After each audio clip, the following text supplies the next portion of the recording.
e benvenuti alla prima edizione del nostro telegiornale. Vediamo subito i titoli. Un somalo è stato arrestato in Germania per avere sequestrato, torturato migranti e ucciso un bimbo che si sarebbe ribellato al tentativo di violenza sessuale. Naufragio nel canale di Sicilia, 2 bambini morti e una persona dispersa. La tragedia documentata dalla ONG Sea-Watch che denuncia potevano essere salvati. È stato notificato l'avviso di conclusione indagine al presidente dell'ARS Gaetano Galvagno. Cadono le accuse sulle utilità personali, ma resta il peculato per l'uso dell'auto blu. Mi è morta tra le braccia il racconto della madre della piccola Maria, adesso indagata per omicidio colposo. A Menfi, nell'Agrigentino, 9 arresti per l'accoltellamento di un egiziano. Sono tutti giovani dai 18 ai 21 anni. La rissa sarebbe nata per uno sguardo di troppo.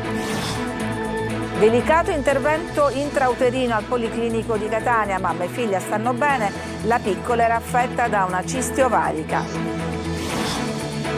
Calcio, vittoria in amichevole, ritiro terminato per il Palermo, varati i calendari di B. Alla prima sarà Palermo-Reggiana, pareggio in amichevole per il Catania.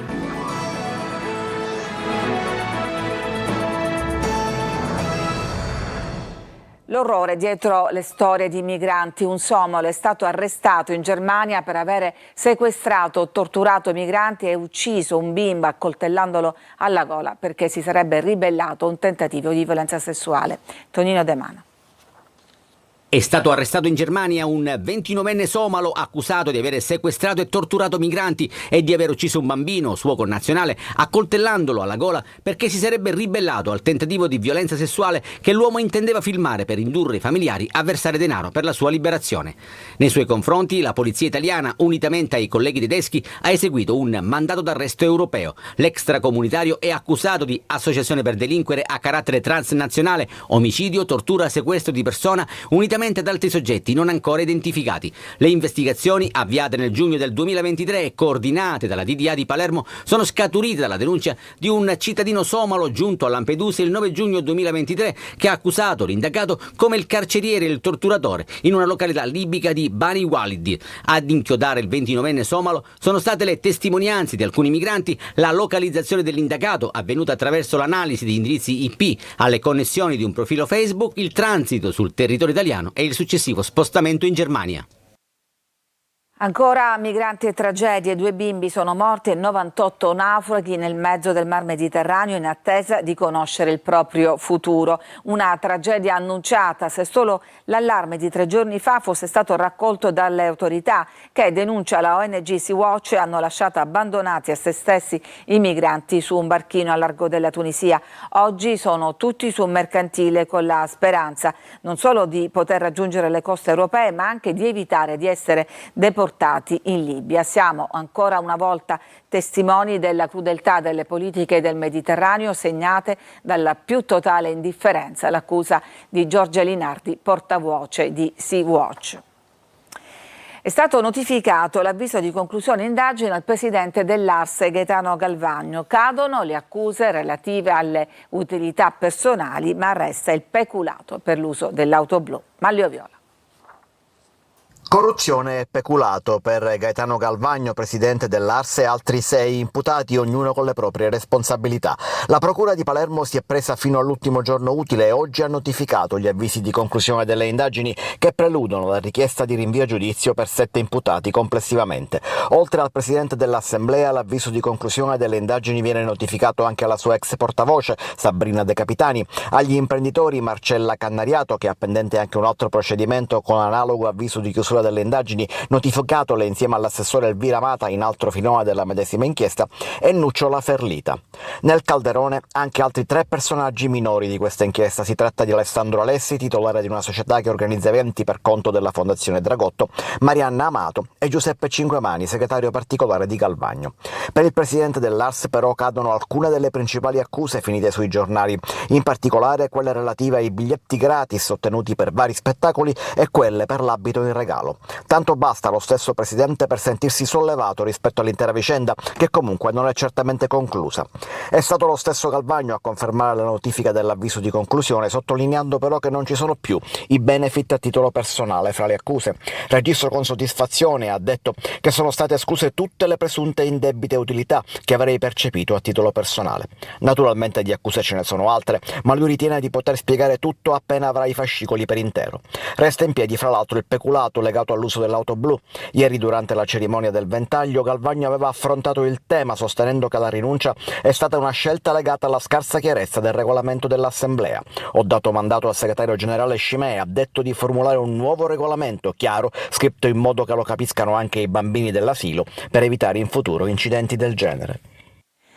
Rissa davanti a un bar nella frazione di Sant'Elia nel comune di Santa Flavia, siamo alle porte di Palermo. Secondo una prima ricostruzione, un 28enne è stato circondato e picchiato da un gruppo di giovani, li vediamo in questo video amatoriale. Per difendersi e cercare di fuggire ha estratto una pistola a salve e ha esploso numerosi colpi in aria. Il 28enne è stato portato in ospedale dove è stato dimesso con una prognosi di 30 giorni.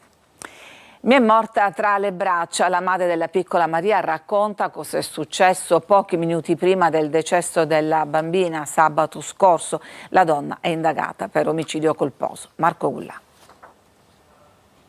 Si sarebbe allontanata per qualche istante dalla stanza in cui c'era la bambina. Maria in casa non era sola. Lo dice in lacrime la mamma della piccola, morta a Palermo sabato scorso. Lo dichiara tramite anche il suo legale. La donna, indagata per omicidio colposo, ma come atto dovuto, doveva andare in bagno e avrebbe chiesto ad un altro figlio di controllarla. Poi la crisi epilettica, le manovre per salvare Maria, tetraplegica a letto, infine la morte. L'avvocato della famiglia ripercorre quegli attimi terribili. Al suo ritorno alla stanza vede la bambina in piena crisi epilettica e ahimè non era la prima. Ha cercato di tenere la figlia a fare le manovre che ormai ha imparato nel corso degli anni gestendo questa malattia e ad un tratto purtroppo ha sentito esalare l'ultimo respiro alla piccola Maria che si è accasciata. I familiari sono certi che l'autopsia chiarirà tutti i dubbi, a cominciare dall'odore di benzina rilevato sui vestiti dell'undicenne. Ma Maria ha ingerito benzina? C'è una bottiglia di benzina in casa, naturalmente sotto gli occhi della signora evidentemente no, non abbiamo elementi che ci spingono fino a questo istante a poter ipotizzare qualcosa del genere. Hanno un motore, quindi non avendo un box sono costretti a... Stabilire il momento esatto e le cause della morte sarà determinante per comprendere cosa sia realmente accaduto. Un'imprenditrice della provincia di Palermo è stata vittima di usurai, tra loro anche alcuni insospettabili parenti, uno zio e un cugino. Gli usurai concedevano prestiti a tassi compresi, pensate, tra il 60 e l'oltre 1000% all'anno in favore dell'imprenditrice di Termini Imerese. La donna, non riuscendo a far fronte ai debiti, era entrata in un circolo vizioso. Due degli indagati sono due fratelli napoletani, uno di loro già detenuto per altri reati e l'aveva più volte minacciata. A Menfi, nell'Agrigentino, 9 arresti per l'accoltellamento di un egiziano, sono tutti giovani dai 18 ai 21 anni. La rissa sarebbe nata per uno sguardo di troppo. Davide Sardo. Un'aggressione brutale in piena notte su una spiaggia affollata di giovani a Menfi, in località Portopalo, nell'Agrigentino. Un ragazzo egiziano è stato circondato, insultato, pestato e accoltellato da un gruppo di coetanei. Una spedizione punitiva scattata, secondo gli inquirenti, per uno sguardo di troppo. Era la notte del 13 luglio. La vittima, colpita con bottiglie rotte e lame, è finita in ospedale in gravi condizioni. Prima a Sciacca, poi trasferita al San Giovanni di Dio di Agrigento. Ora le sue condizioni sono in miglioramento. Oggi la svolta, i carabinieri hanno eseguito 9 ordinanze di custodia cautelare e domiciliari, tutti giovani tra i 18 e i 21 anni, 8 residenti a Santa Margherita Belice, 1 a Montevago. Le accuse: porto abusivo di armi e rissa aggravata. Durante le perquisizioni i militari hanno sequestrato tirapugni, un coltello a serramanico, un bastone sfollagente e persino una pistola a giocattolo senza tappo rosso, elementi che aggravano un quadro già pesante. A guidare le indagini è la procura di Sciacca, che non esclude ulteriori sviluppi. L'inchiesta punta ora a identificare tutti i partecipanti a quella notte di violenza inaudita. La Procura di Gela ha aperto un'inchiesta sull'incendio che ha devastato la riserva naturale della Sugheretta di Niscemi. Crescono i sospetti sull'origine dolosa del rogo. Gerry Italia. La Procura di Gela ha aperto un fascicolo d'inchiesta sul devastante incendio che ha cancellato la riserva naturale della Sugheretta di Niscemi. I magistrati vogliono capire se dietro quel fronte di fuoco lungo oltre 5 chilometri ci sia la mano dell'uomo. Le indagini partono dai primi rilievi effettuati dalle squadre antincendio, impegnate per oltre 48 ore a contenere le fiamme. Ma c'è un dettaglio che ha fatto scattare l'allarme tra gli inquirenti. Il fuoco, domato in un primo momento, è ripartito in diversi punti nel pomeriggio, un'anomalia che rafforza l'ipotesi del dolo già ipotizzata dal sindaco di Niscemi Massimiliano Conti. Non può essere un incidente, aveva dichiarato il primo cittadino all'indomani del rogo, è un progetto criminale contro un patrimonio naturale e ambientale inestimabile. Parole nette quelle di Conti che trovano eco anche nei corridoi della procura. A bruciare sono stati ettari di bosco e habitat protetto in un'area sotto vincolo ambientale e simbolo della biodiversità siciliana. Ma c'è un altro dettaglio che pesa sull'inchiesta. Le fiamme hanno sfiorato l'area militare americana del MUOS, una zona ad altissima sorveglianza. Improbabile, secondo molti, che chi ha appiccato il fuoco sia riuscito ad agire senza lasciare tracce.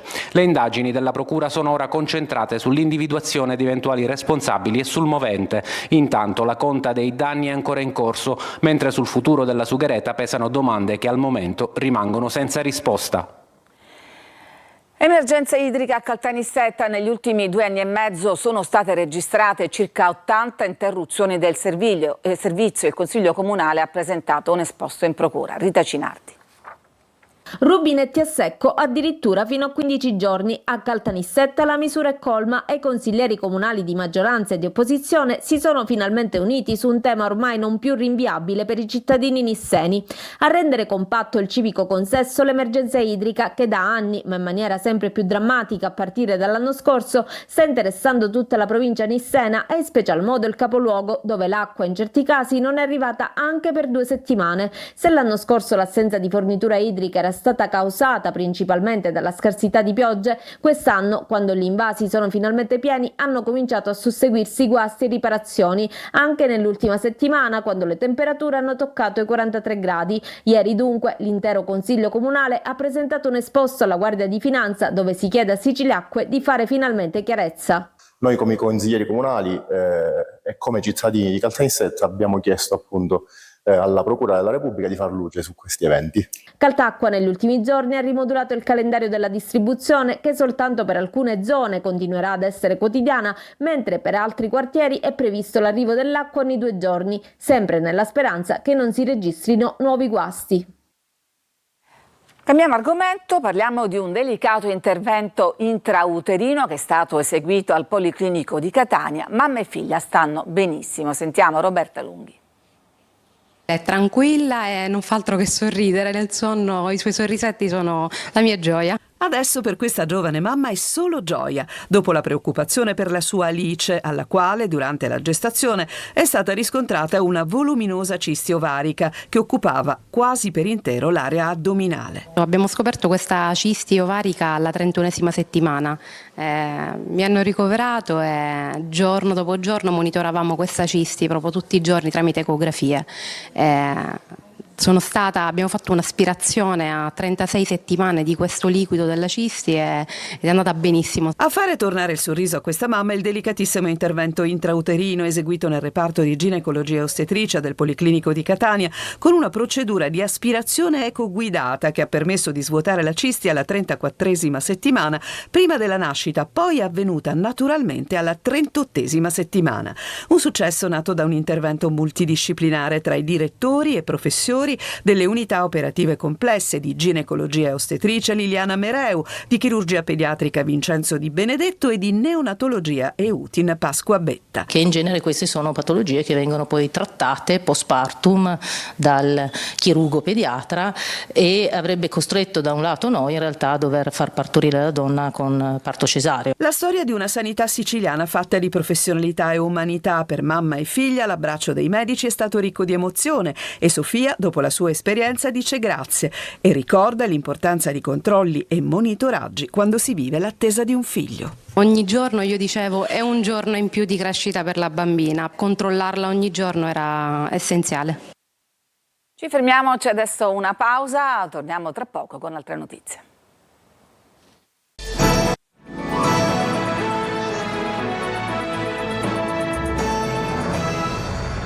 E ieri è andata in scena una protesta davanti al carcere Ucciardone di Palermo per il diritto di vivere. La situazione è drammatica in diversi penitenziari dell'isola. Altra vittoria in amichevole, ritiro concluso per il Palermo. I rosanero ieri hanno vinto 3-2 con i francesi dell'Annecy, formazione che milita in Ligue 2. Un test attendibile per la squadra allenata da Filippo Inzaghi, che dopo 18 giorni di preparazione si trasferirà in Sicilia in vista di altri test estivi e dei primi impegni ufficiali. Il Palermo ha giocato un buon test, dopo 4 minuti si sblocca Poyampalo, primo gol in amichevole per lui. Il raddoppio porta la firma di Segre, bravo a farsi trovare pronto di testa. Nella ripresa poi arrivano i gol dei francesi che pareggiano temporaneamente, ma è l'Eduaron a riportare avanti i rosanero nel finale di match. In campo anche gli ultimi arrivati, ovvero Palumbo e Bani. Adesso il ritorno a Palermo, il 4 agosto, la ripresa della preparazione a Torretta. Sono molto soddisfatto, oggi era un piacere vedere giocare il Palermo, a volte anche troppo sbilanciati, però questa è la mentalità che dobbiamo avere. Sono molto soddisfatto perché insomma chiudiamo un ritiro molto impegnativo, dispendioso, dove li ho fatti correre veramente allo streno senza un infortunio, e questa è la cosa che mi preoccupava di più, perché per lavorare così intensamente qualche infortunio l'aveva messo in preventivo, ma invece insomma stanno tutti bene, alla ripresa ci saranno tutti al 100% e abbiamo messo minutaggio nelle gambe di tutti. Varati i calendari, il Palermo esordirà nel weekend tra il 23 e il 24 agosto contro la Reggiana al Barbera. Anche la seconda sarà in casa, i siciliani affronteranno il Frosinone. Alla terza su Tirol Palermo, alla quarta Rosanero, ancora in casa contro il Bari.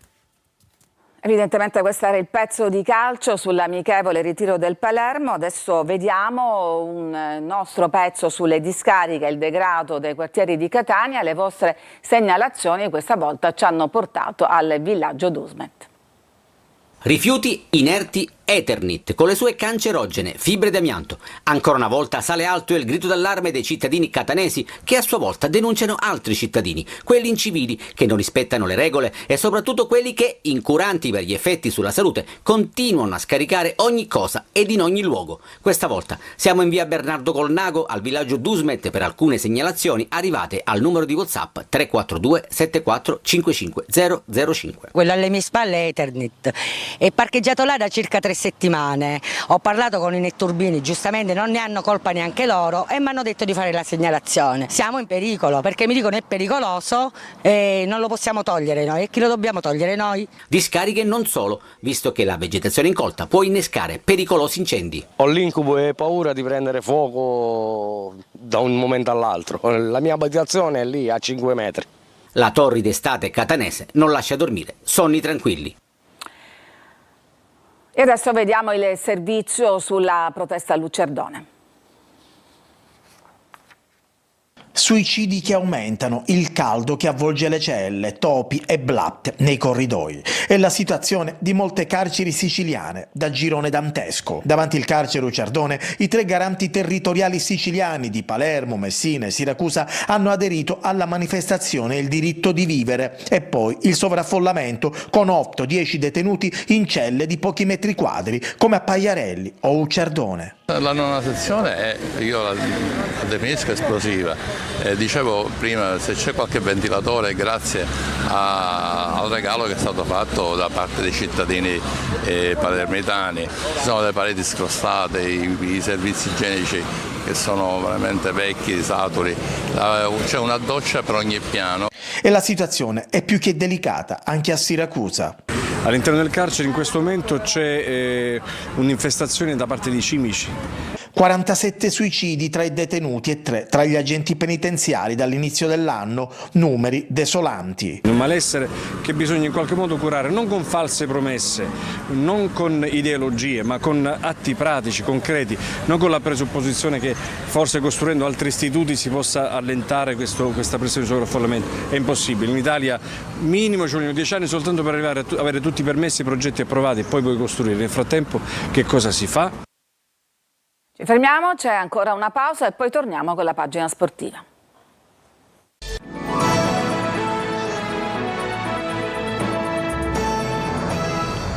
E siamo alla pagina sportiva, si è conclusa 0-0 l'amichevole a porte chiuse tra Catania ed Ascoli, che hanno dato vita ad una partita a viso aperto ma inevitabilmente condizionata dai pesanti carichi di lavoro di questi giorni. Rossazzurri solidi in difesa e propositivi in attacco, con Forte, Cicerelli e Lunetta vicini al gol. Buone le prestazioni di Casasola e Donnarumma. Sul fronte mercato è ufficiale l'addio fra il Catania e Montalto. Il club etneo ha comunicato la risoluzione consensuale del contratto con l'attaccante, mentre Peralta è sul punto di accasarsi al Foggia. Andiamo adesso a vedere quali sono le situazioni che stanno vivendo invece Trapani e Siracusa con Francesco Triolo. Trapani e Siracusa vivono due situazioni diametralmente opposte. A Siracusa la società è concentrata in questo momento sulla costruzione della rosa che dovrà affrontare la prossima Serie C. Gli azzurri infatti stanno effettuando una vera e propria rivoluzione. Arriverà in città un nuovo acquisto, l'attaccante Giuseppe Guadagni, 23 anni lo scorso anno al Sorrento. Nel frattempo gli uomini a disposizione sinora di Marco Turati stanno lavorando in sede, per esempio programmate le visite mediche. Solo una volta raggiunto un buon numero di giocatori il gruppo si trasferirà a Canicattì per una sorta ormai di mini ritiro.